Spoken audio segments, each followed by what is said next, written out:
Money heist Korea, जो कि original money heist का कोरियन अडेप्शन है, जिसे नेटफ्लिक्स ने इसी साल 24 जून को रिलीज़ किया था। अगर हम इसके एपिसोड्स की बात करें तो इसमें कुल 6 एपिसोड्स हैं, जो कि 45 से 55 मिनट के हैं। और अगर इसकी रेटिंग की बात करें तो IMDb ने इसे 5 रेटिंग दी है 10 में से। हाँ, ये बहुत कम रेटिंग है। इसके बारे में हम आगे बात करेंगे कि क्यों इतनी कम रेटिंग मिली है इस सीरीज़ को। अगर मैं कहानी की बात करूं तो कहानी हमें 2025 में लेके जाती है, जहां नॉर्थ और साउथ के बीच जंग ख़त्म हो चुकी है और अब जो नॉर्थ है वो साउथ के साथ अपना कंट्री का इंफ्रास्ट्रक्चर डेवलप कर रहा है और साउथ नॉर्थ में इन्वेस्ट कर रहा है। और दोनों ही कंट्री के जो लोग हैं वो अब एक दूसरे की कंट्री में जा सकते हैं, नौकरियां कर सकते हैं। यही हम इस सीरीज़ में कुछ नया देखते हैं।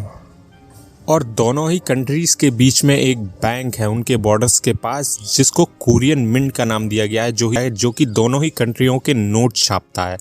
और इसी बैंक में हमारे प्रोफेसर और उनकी टीम चोरी करेंगे। यही मोटा मोटा पूरे कहानी का प्लॉट है। अगर मैं आगे की कहानी की बात करूँ तो ये जो कहानी है ये ओरिजिनल मनी हाइस्ट से सीधा सीधा उठा ली गई है, मतलब पूरी की पूरी छाप दी गई है।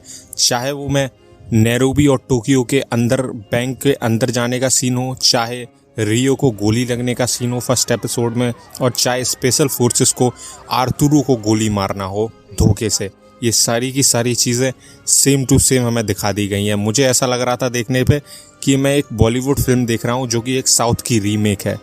ये सीरीज़ उन्हें बिल्कुल भी पसंद नहीं आएगी जिन्होंने ओरिजिनल मनी हाइस्ट देख रखी है और जो कोरियन ड्रामा नहीं देखते। तो मैं ऐसा क्यों कह रहा हूँ, तो जिन्होंने भी पहले कोरियन ड्रामा देख रखे हैं वो ये बात जानते हैं कि जो कोरियन ड्रामास का स्क्रीन प्ले है, सिनेमेटोग्राफी और एक्सेंट है, जो कहानी बताने का तरीका है उनका, वो बाकियों से अलग है।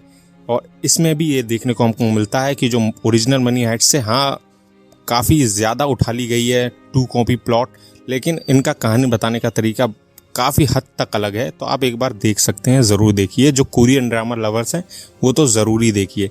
आपको 2 कैरेक्टर्स में बहुत ही ज़्यादा पसंद आने वाले हैं। एक पहले नंबर पर टोक्यो और हमारा बर्लिन। ये दोनों ही कैरेक्टर कोरियन ड्रामा लवर्स को तो बहुत ही ज़्यादा पसंद आएंगे। अब इस सीरीज़ की कम रेटिंग की बात करें तो इस सीरीज़ को इतनी कम रेटिंग IMDb ने क्यों दी है, तो इसका जवाब मेरे पास यही है कि जो कहानी शुरुआत में ही हमें दिखाई जाती है पहले और दूसरे एपिसोड्स में, वो ओरिजिनल मनी हाइस्ट से बिल्कुल मिलती जुलती है। चाहे वो मिंट में घुसने के अंदर का सीन हो, चाहे वो रेडियो कनेक्शंस को टॉयलेट से निकालने का सीन हो, चाहे टोक्यो को बर्लिन को बांधने का सीन हो, बगावत करने का सीन हो, ये सब चीज़ें, नोट छापने का सीन, सब सीन आपको पहले दूसरे एपिसोड तक सेम ही लगते हैं। जिन्होंने कोरियन ड्रामा नहीं देख रखा वो मेरे ख्याल से उनको ये सीरीज़ बिल्कुल पसंद नहीं आई है।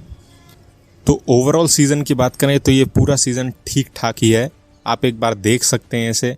और हाँ, ये सीज़न आधा ही छोड़ दिया गया है, तो हो सकता है इसका आगे का एपिसोड आए भी और नहीं भी, क्योंकि इतनी रेटिंग गिरने के बाद मुझे नहीं लगता कि नेटफ्लिक्स अपना ज़रा भी पैसा खर्च करेगी इस सीरीज़ में।